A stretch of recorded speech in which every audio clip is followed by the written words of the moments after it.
जैसे कि हम जब योग करते हैं और उसमें हम पावर लेते हैं अपने क्रिएटर को याद करके, आत्मस्वरूप का प्रयास करके क्रिएटर से पावर लेते हैं, तो ऐसा कि वो हमारी कोई पावर हमारी ना खाए। जैसे हम कहते हैं नेगेटिव आत्माएं आती है तो हमारी पावर खा लेती है, पावर ले लेती है, तो वो पावर हमारी ना ले, उसके लिए हम क्या कर सकते हैं?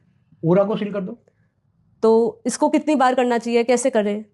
दिन में 3 बार, जैसे आप प्रार्थना करते हो ना भगवान को, तो जब भी याद आए तो ओरा एक संकल्प करो कि मेरा ओरा सील है। संकल्प करोगे तो ओरा सील हो जाएगा। ऐसा हो सकता है बेहद की आत्माएं जो हमारे बेहद की आत्माएं, उनका ओरा कोई देख ना सके, नेगेटिव आत्माएं, ऐसा हो सकता है? पाएगी ना, नेगेटिव आत्माएं नहीं देख पाएगी। सूक्ष्म शरीर वाली 3 तत्व वाली भूत प्रेत आत्माएं होती है ना, वो बेहद की, ओरा तो बेहद की कला का नहीं होता ना जी, नहीं यहाँ तो फिर आत्मा बेहद की कला की है, मगर उसके ऊपर तो आवरण चले है ना, बिल्कुल, तो उसको ओरा तो यहाँ व्हाइट होगा।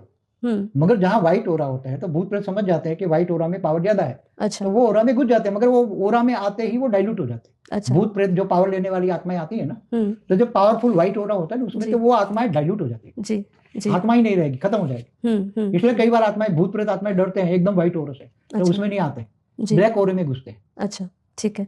अभी दूसरा प्रश्न किसी ने पूछा था, जैसे हम परम शांति के वाइब्रेशन की बात करते हैं और परम प्रकाश उतरने की बात करते हैं कि बेहद की कला के परम धाम से बेहद की परम प्रकाश उतार रहे, तो क्या परम शांति के वाइब्रेशन और परम प्रकाश दोनों में अंतर है? और क्या ये दोनों आपस में जुड़े हैं और अधूरा, मतलब एक की बात करें तो दूसरा अधूरा कहलाएगा उसके बिना? कैसे? जब आत्मस्वरूप में रहकर जी आत्मा की स्टेज जैसे 2 कला की, 5 कला की, 10 कला की है, तो आत्मस्वरूप में रहकर परम शांति के वाइब्रेशन जब फैलाते हैं तो सबसे पहले तो उसका वाइब्रेशन, उसका कारण शरीर, सूक्ष्म शरीर से होकर ओरे में आएगी, फिर चारों ओर दूर दूर तक जितनी कला का वाइब्रेशन है वहां तक वो वाइब्रेशन फैलेगा।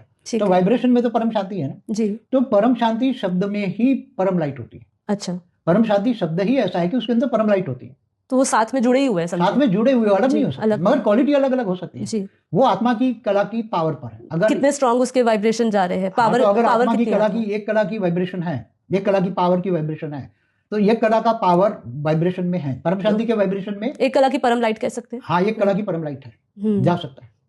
कोई 10 कला है तो 10 कला की जा सकता है, तो मगर आत्मस्वरूप होगा तो जी, और ऑलमाइटी से पावर लेकर करेगा तो ज्यादा जाएगा। अच्छा, पूरा, और उसकी रेंज, वाइब्रेशन फैलाने की रेंज, ब्रह्मांड, महाब्रह्मांड, परम महाब्रह्मांड, माना galaxy, universe, great gate, multiverse तक जा सकती है वाइब्रेशन की। अगर 100 कला का वाइब्रेशन जाए, आत्मा की स्टेज 100 कला की है और 100 कला से आत्मा की स्टेज में परम शांति के वाइब्रेशन जाएंगे तो 100 कला का परम वाइब्रेशन जाएगा, पूरे मल्टीवर्स तक कह सकते हैं जी, ऑटोमेटिक जाएगा। 100 कला की परम लाइट की पावर होगी उसमें। हाँ, तो जाएगा। इससे कम वाली पावर होगी तो कम में जाएगा जी जी। अगर समझो 10 कला का है तो गैलेक्सी तक जाएगा, अगर 20 कला का है तो यूनिवर्स तक जाएगा जी जी। ऐसे अलग अलग रेंज जी।